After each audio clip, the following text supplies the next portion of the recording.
Ay, nakabukas na nga yung Jollibee na yun. Ang bilis. Alam ko na. So sa 18, alam ko may motor show din doon. Naku, baka mahirapan sila. Ayun lang.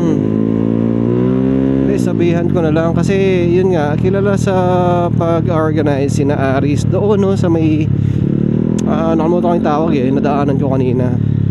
So may show doon sa 18 din. So 18 din ang balak nila. Feeling ko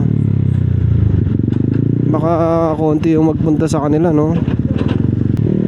Buti na lang bigla akong naalaala.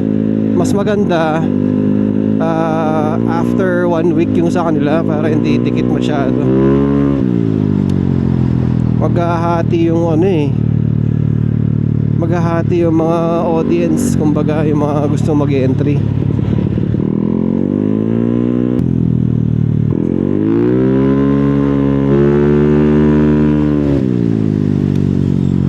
Awan lang naman ako tama.